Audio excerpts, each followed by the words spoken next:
അയ്യപ്പ ഭക്തജന സംഗമം നടത്താനൊരുങ്ങുകയാണ് ഇടതുപക്ഷ സർക്കാർ. അത് ഞാൻ പ്രത്യേകം എടുത്ത് പറയും, ഇടതുപക്ഷ സർക്കാരാണ് അത് നടത്താനൊരുങ്ങുന്നത്. പമ്പയുടെ തീരത്താണ്. അപ്പൊ അതിന് ഈശ്വരവാദികളായ സർക്കാർ സർക്കാർ ഇടതുപക്ഷത്തിന് വിശ്വാസം ഇല്ലെന്നാണല്ലോ. വിശ്വാസമില്ല. അപ്പോ അങ്ങനെ നടത്താൻ ഒരുങ്ങുകയാണ്. പക്ഷെ ശബരിമലയുമായി ബന്ധപ്പെട്ട യുവതീ പ്രവേശന വിഷയം, അതുമായി ബന്ധപ്പെട്ട മുറിവുകളൊന്നും സനാതനധർമ്മ വിശ്വാസികളുടെ മനസ്സിൽ നിന്ന് പോയിട്ടില്ല, നമ്മൾ പോവുകയുമില്ല.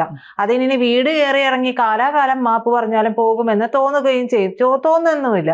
പക്ഷെ അതിനിടയിലാണ് ഈ ഒരു അയ്യപ്പ ഭക്തജന സംഗമം നടത്താൻ പോകുന്നത്. അപ്പൊ അതിന് ക്ഷണിക്കുന്നത് ഏറ്റവും നിരീശ്വരവാദിയായിട്ടുള്ള സനാതനധർമ്മം എന്നൊരു ധർമ്മമില്ല, അതൊരു മഹാമാരിയാണെന്ന് പ്രഖ്യാപിച്ചു കളഞ്ഞ അച്ഛനെയും മകനെയും ക്ഷണിക്കുന്നു, MK സ്റ്റാലിനും ഉദയനിധി സ്റ്റാലിനും.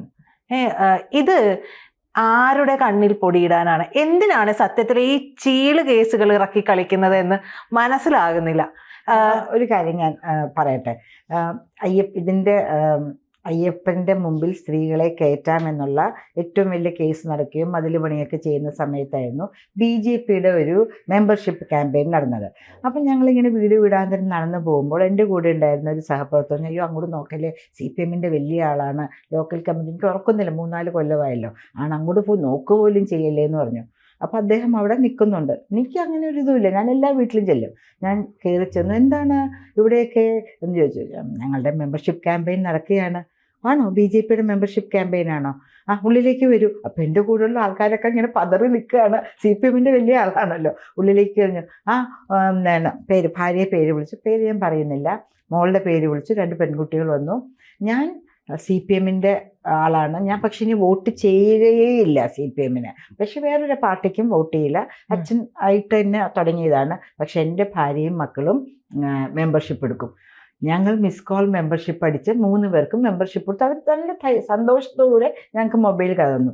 അത് ഞങ്ങൾ ഇറങ്ങുമ്പോൾ അദ്ദേഹം പറഞ്ഞു, ഇവിടെ മുഴുവൻ എൻ്റെ കുടുംബക്കാരാണ്, അടുത്തതിൻ്റെ ചേട്ടനാണ്, അപ്പുറത്തിൻ്റെ മൂത്ത ചേട്ടനാണ്, എല്ലായിടത്തും ചെല്ലു കേട്ടോ. അങ്ങനെ ആ സ്ഥലത്തു നിന്ന് ഞങ്ങൾക്ക് 16 മെമ്പർഷിപ്പ് BJPക്ക് കിട്ടി.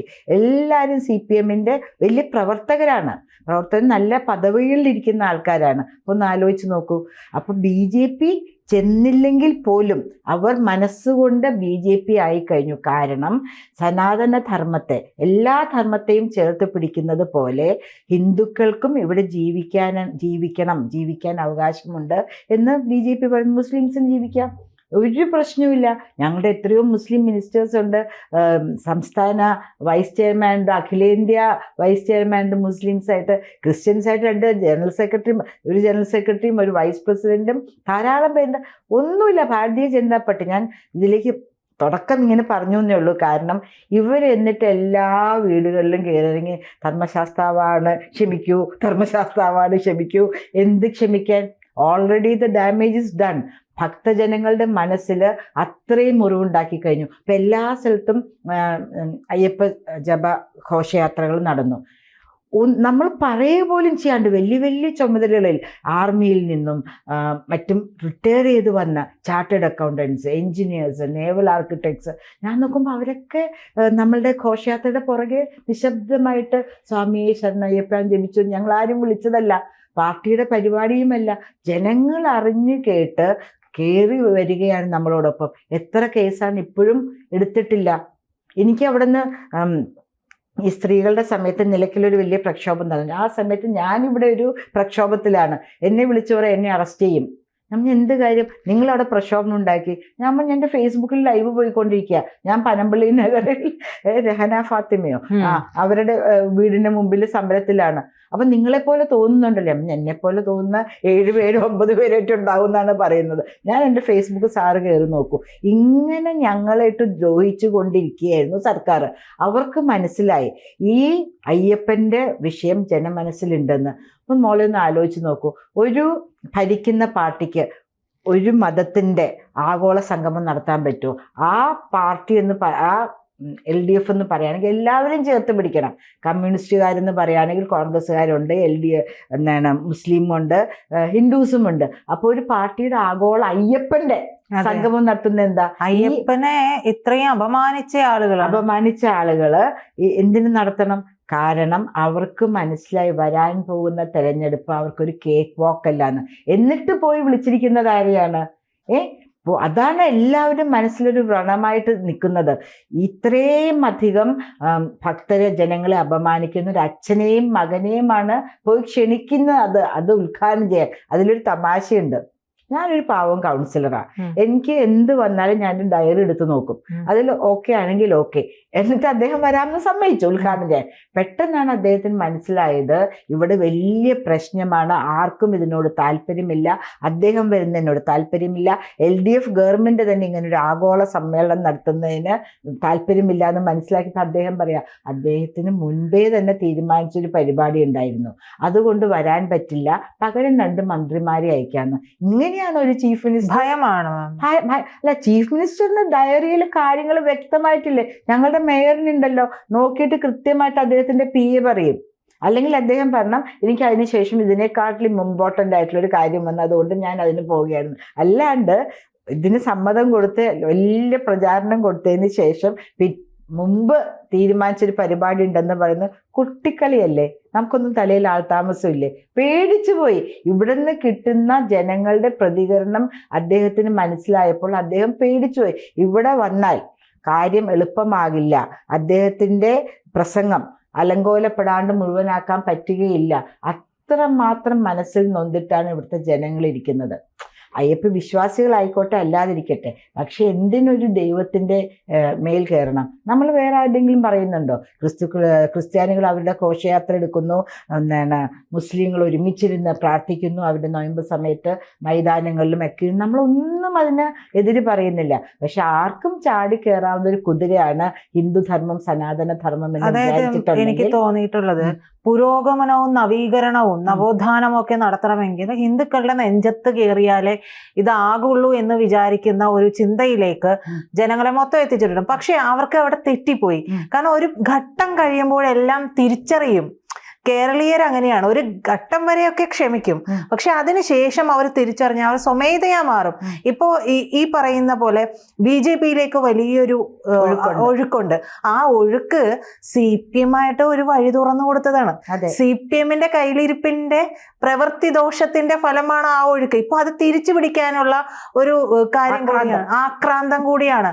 പിന്നെ ഇവർ ഈ പറയുന്ന പോലെ ഒരു പ്രീണനം അതിനിടയിൽ നടക്കുന്നുണ്ടോ എന്ന് എനിക്കൊരു സംശയം തോന്നുന്നുണ്ട്. കാരണം ഇപ്പോ വലിയ രീതിയിൽ ഈ പറയുന്ന ഒരു പ്രത്യേക വിഭാഗം എന്നൊക്കെ പറയുമല്ലോ, അപ്പൊ ആ രീതിയിൽ അവരെ പ്രീണിപ്പിക്കണമെങ്കിൽ ഇത്തരത്തിൽ വീണ്ടും ഒരു കാര്യം നടത്തണം, അയ്യപ്പ ഭക്തജന സംഗമം നടത്തണം. സ്വാഭാവികമായും ഇവിടെ ഒരു വിഷയം ഉണ്ടാകും എന്നുള്ളത് ഈ സർക്കാരിന് കൃത്യമായിട്ട് അറിയാം. ഇല്ല, ഞാൻ അതിൽ എനിക്കൊരു അഭിപ്രായ വ്യത്യാസമുണ്ട്. അങ്ങനെയാണെങ്കിൽ ഗുരുവായൂരപ്പ ഭക്ത സമ്മേളനമാണ് നടത്തേണ്ടത്. ശരിയല്ലേ? നമ്മളുടെ എല്ലാവരുടെയും തെക്ക് മുതൽ വടക്ക് വരെയുള്ള ആൾക്കാരുടെ എല്ലാവരുടെയും മനസ്സിലുള്ളത് ഗുരുവായൂരപ്പൻ എന്നുള്ള മൂർത്തിയാണുള്ളത്. അപ്പം അങ്ങനെയാണെങ്കിൽ അത് നടത്താണ്ട് അയ്യപ്പ ഭക്ത സമ്മേളനം എന്ന് പറഞ്ഞ് നടത്തുന്നത് ഹിന്ദുക്കളെ തന്നെ ഒന്ന് പാസിഫൈ ചെയ്യാൻ വേണ്ടിയിട്ടാണ്. അല്ലാണ്ട് മറ്റു മതങ്ങളെയൊന്നും നമുക്കിതിലേക്ക് കയറ്റേണ്ട ആവശ്യമില്ല. അയ്യപ്പൻ്റെ വിഷയത്തിലാണ് ആഗോളപരമായിട്ടും ഇന്ത്യയിൽ തന്നെയുള്ള ആന്ധ്രാപ്രദേശ്, തമിഴ്നാട്, കർണാടക എല്ലാ സ്ഥലത്തു നിന്നുള്ള ഭക്തന്മാർ സ്വാമിയെ ശരണമയ്യപ്പ എന്ന് പറഞ്ഞ് വരുന്ന ജനങ്ങളാണ്. ഞാൻ പല പ്രാവശ്യം ശബരിമലയിൽ പോയിട്ടുള്ള വ്യക്തിയാണ്. അപ്പോൾ അവരുടെ മനസ്സിലുള്ള നോവ് മാറ്റുവാൻ വേണ്ടി മാത്രമാണ് ഇങ്ങനെ ഒരു പ്രഹസനം നടത്തി ചീറ്റിപ്പോ 8 നിലയിൽ പൊട്ടി പൊട്ടി പൊട്ടി വീണോണ്ടിരിക്കുക. ഇപ്പൊ അതിനെക്കുറിച്ചൊന്നും ചർച്ചകളില്ലല്ലോ. ഒരുപക്ഷെ സ്റ്റേജിൽ ഇവർ നടത്തുകയാണെങ്കിൽ ആരൊക്കെ ഉണ്ടാകുമെന്നുള്ള ഒരു ധാരണ നമുക്കുണ്ട്. ബിന്ദു അമ്മണി, രഹ്ന ഫാത്തിമ, എം കെ സ്റ്റാലിൻ വരില്ല, സ്റ്റാലിന് പകരം 2 മന്ത്രിമാര്. എന്തായാലും അവർക്കൊപ്പം ഇരിക്കാൻ വേദി പങ്കിടാൻ പറ്റുന്ന ഇവരുടെ പ്രയോറിറ്റി ലിസ്റ്റിലുള്ള ആളുകളൊക്കെ ഇവരൊക്കെ ആയിരിക്കും. കാരണം ഇവരൊക്കെയാണ് ഇത്തരത്തിൽ, അതായത് ആദ്യം ഉണ്ടാവുമല്ലോ, അദ്ദേഹം ഉണ്ടാവും. പക്ഷെ അദ്ദേഹത്തിന്റെ പുറകെ വേദിയിൽ ഇരിക്കേണ്ട പേരുകളാണ് ഞാൻ പറഞ്ഞത്. രഹ്ന ഫാത്തിമ ഉൾപ്പെടെയുള്ള ഞാനൊരു ഉദ്ദേശിക്കുന്നതാണ് മിക്കവാറും അതിനുള്ള സാധ്യത. കാരണം റാണിമാരല്ലേ, PSC ചോദ്യത്തിൽ ചോദിച്ചല്ലോ ആദ്യമായിട്ട് ശബരിമലയിൽ കയറിയ യുവതി ആരെന്ന്. എങ്ങോട്ടേക്കാണ് ഇത് പോകുന്നത്?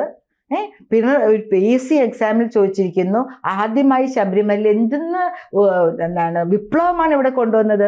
ജനങ്ങളുടെ മനസ്സ് നൊന്ത് പൊട്ടി ചോരയൊലിക്കുന്നത് കാണാണ്ട് വിപ്ലവകാരികളായിട്ട് ഝാൻസി റാണിമാരെയായിട്ട് അവരെ ചിത്രീകരിക്കുക. ഒരു നിയമമുണ്ട്. അതായത് ഒരു ഭഗവാനിൽ വിശ്വസിക്കുന്ന ആൾക്കാരുടെ വിശ്വാസത്തിനെതിരായിട്ട് ചെയ്യരുത്. അപ്പൊ ഇവര് ഭഗവാനിൽ വിശ്വസിക്കുന്നുവെങ്കിൽ അവിടുത്തെ വിശ്വാസത്തിനെതിരെ ചെയ്യരുത്. അതാണ് നിയമം. ഇന്ത്യൻ നിയമപ്രകാരം അതാണ് നിയമം. അപ്പം ഭഗവാനിൽ വിശ്വസിക്കാണ്ട് വെറുതെ ജനങ്ങളെ പരിഹസിക്കാനോ അല്ലെങ്കിൽ ജനങ്ങൾക്ക് ഒരു വിഷമമുണ്ടാക്കാനോ വേണ്ടി പുറപ്പെട്ട വിപ്ലവകാരികൾ ഇപ്പൊ എവിടെ എത്തി? ജനങ്ങളുടെ മനസ്സിൽ അവരിപ്പോഴും വിപ്ലവകാരികളല്ല. ഞാൻ വേറെ പേരുകളൊന്നും പറയുന്നില്ല, ഒരു പൊതു ചാനലായതുകൊണ്ട്.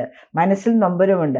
നമ്മളിത് മറ്റ് ജനവിഭാഗങ്ങളുമായിട്ട് കൂടിക്കുഴയ്ക്കേണ്ട, ഹിന്ദുക്കളെ തന്നെ അപ്പീസ് ചെയ്യാൻ. ഇപ്പോൾ വരാൻ പോകുന്ന ലോക്കൽ ബോഡി ഇലക്ഷൻ, അത് കഴിഞ്ഞ് 6 മാസം കഴിഞ്ഞ ഉടനെ നമ്മളുടെ അസംബ്ലി ഇലക്ഷനാണ്.